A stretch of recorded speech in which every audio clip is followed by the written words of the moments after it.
Olá, meu nome é Gabriel Monção e hoje, junto aos meus colegas, a gente vai apresentar sobre os testes de hipóteses. Nosso objetivo é explicar de forma mais clara e detalhada os principais pontos sobre esse assunto. Dentro da introdução aos testes de hipóteses, tem como conceito nos permitir verificar se há evidências suficientes para rejeitar uma afirmação sobre uma população. Isso é feito por meio da comparação de dados amostrais com uma hipótese. E também tem grande importância sobre as aplicações práticas no campo da psicologia. O teste de hipótese é uma ferramenta estatística essencial na psicologia, usada para avaliar teorias e intervenções com base de dados empíricos. Nele ajuda a validar tratamentos, como novas abordagens terapêuticas, explorar diferenças entre grupos, confirmar teorias psicológicas e investigar relações entre variáveis, garantindo que as conclusões sejam fundamentais em evidências científicas. Formulação da hipótese nula e alternativa. A hipótese nula seria a afirmação inicial que queremos testar. Geralmente afirma que não há efeito ou diferença significativa, enquanto a hipótese alternativa é a afirmação que geralmente sugere a existência de um efeito ou diferença. O teste de hipótese pode ser bilateral, unilateral à esquerda e unilateral à direita.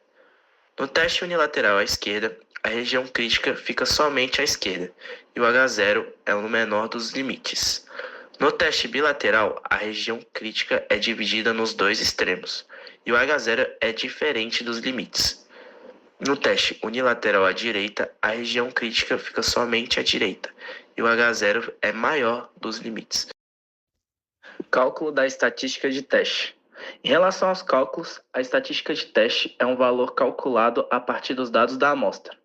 E em relação à fórmula, ela é utilizada para o cálculo da estatística de teste e depende do tipo de teste a ser realizado.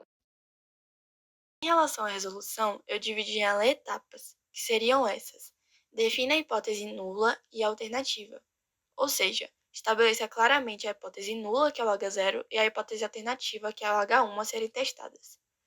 Logo depois, colete os dados, que é obtenha amostras de dados relevantes para o seu teste, fixar o nível de significância, e os níveis de significância mais comuns em testes de hipótese são 5, 1 e 10%, determinar as regiões de aceitação e a região crítica, analisar os dados da amostra e, por fim, interpretar os resultados.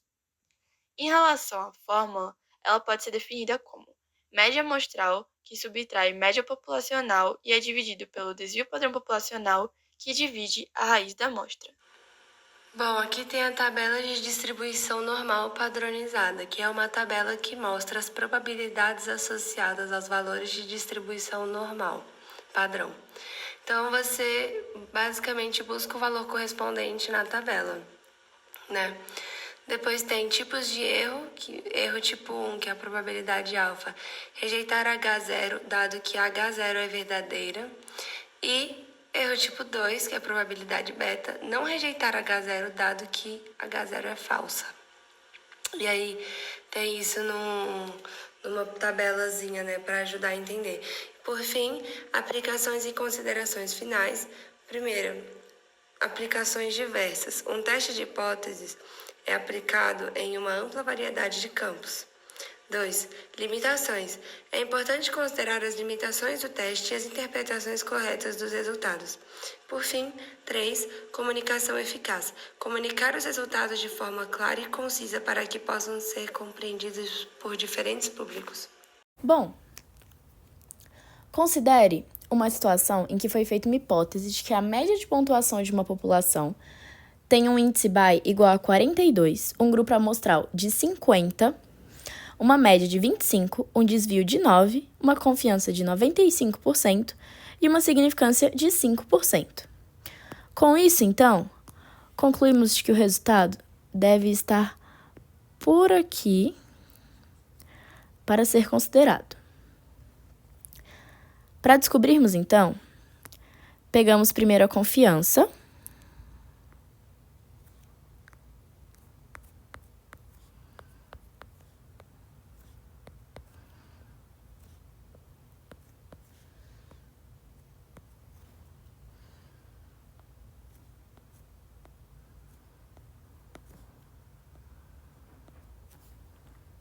que na tabela vai ser 1,0 96. Com isso, colocamos aqui o negativo e o positivo.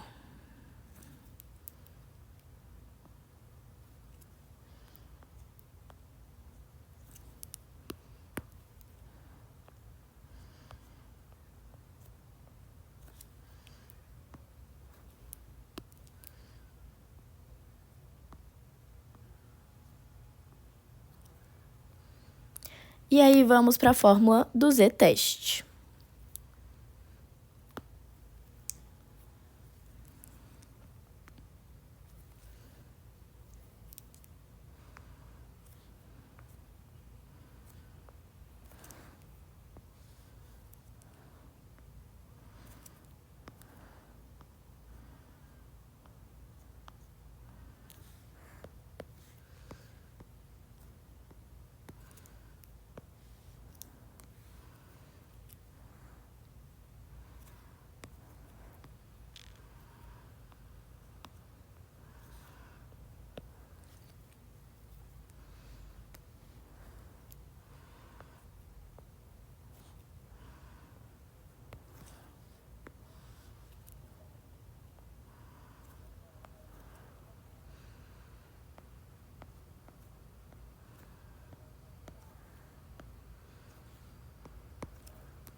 Que vai dar um resultado de menos 13,35.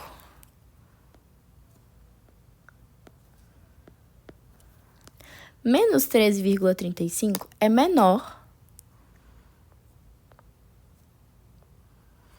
do que 196. Com isso, 196 não, perdão, 1,96 negativo. Com isso, concluímos que